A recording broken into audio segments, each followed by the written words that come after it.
Now अब मैं आपको, अगर घर में आप सत्संग करते हैं तो बिल्कुल ही सिंपल रखिए। आपको क्या चाहिए?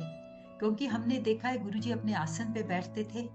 गुरुजी ने तो चोला छोड़ दिया, पर गुरुजी ने सिर्फ चोला बदला है, चोला छोड़ा नहीं है। जी। अब वो हमें अब नजर नहीं आते, बट वो गुरुजी हैं, उसी आसन पे बैठे हैं। तो जो भी एक सिंपल सी चेयर आप गुरुजी के लिए लगाइए। It doesn't have to be any fancy chair. आपको नई कुर्सी नहीं खरीदनी। जो आपके घर में चेयर है, देखिए बहुत आप समझिए कि आपका सबसे प्यारा गेस्ट अगर आ रहा है घर में, आप क्या करेंगे? जी। आप वही भाव रखिए, और उस भाव के साथ ये भी रखिए कि फोकस आप गुरुजी पे रखिए। गुरुजी उस भाव पे रखिए, ना कि आप डेकोरेशंस में लगे रहे ताकि आपका ध्यान उधर जाए। और बहुत ज्यादा जब डेकोरेशंस होती हैं, तो जो संगत बैठी है वो भी गुरुजी की तरफ फोकस करने के बदले उन चीजों को देखते रहते हैं, उनको निहारते रहते हैं कि ये फूल कितने अच्छे लगे हैं, ये मूर्ति कितनी अच्छी है, लाइट्स कितनी अच्छी हैं। उन्हीं को संगत देखती रहती है। तो गुरुजी से फोकस हट जाता है। So you just need any one nice chair in your house. जो मेरा भाव है, क्योंकि हम लोग और दूसरे लोग भी उस पर बैठते हैं, तो क्योंकि हमारे सच्चे परमात्मा आ रहे हैं, तो उसके ऊपर आप कोई नया कपड़ा डाल दीजिए। कोई जरूरी नहीं है आपको नए सूट खरीदने की।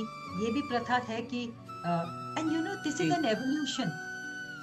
जब शुरू में मैंने कोई सत्संग किया, जैसे किसी ने मुझे गाइड किया कि आप एक नया सूट लाइए, अनस्टिच्ड, वो ही बिछाइए उसके ऊपर, उसका दुपट्टा जो है वो चेयर की साइड पे लगा दीजिए।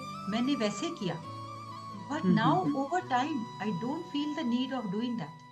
और मैं एक ओके। संगत की जो मैं बात कर रही हूँ, उन्होंने कहा, गुरुजी ने उनको खुद कहा कि मैं अपने कपड़े पा के आना, मेरे लिए कपड़े लगाने की जरूरत नहीं है।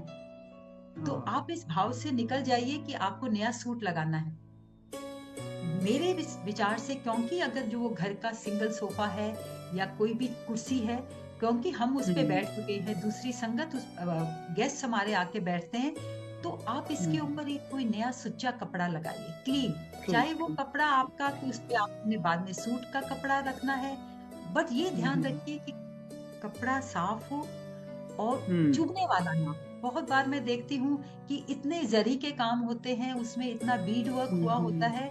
मेरा भाव ये है कि गुरुजी वहां बैठेंगे, बहुत नरम होना चाहिए। किसी किस्म का उसमें ऐसा नहीं होना चाहिए कि वो देखने में तो बहुत सुंदर लग रहा है, पर शायद शायद चुभ रहा हो जो बैठेगा। आप अगर बैठेंगे उस पे, तो आप बैठ पाएंगी?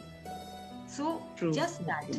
That. And even if you don't, you know there is, सिर्फ एक आप कोई अच्छी सी बेडशीट भी लगा सकते हैं, नई साफ bedsheet, that's all. You don't need anything else. और फिर एक जोत बहुत जरूरी है, बिकॉज गुरुजी तो जोत में ही बसते हैं। लाइट में लाइट आ, यूनिवर्सल लाइट, लाइट जो आया तो लाइट चला जाऊंगा। सो दैट जब वो जोत जलाते हैं, इट सिग्निफाइज हिज प्रेजेंस। गुरुजी तो वैसे भी प्रेजेंट है, बट एक फोकस के लिए एक सिंबॉलिक है कि ये गुरुजी जो जोत में है, गुरुजी, जी। That is Guruji.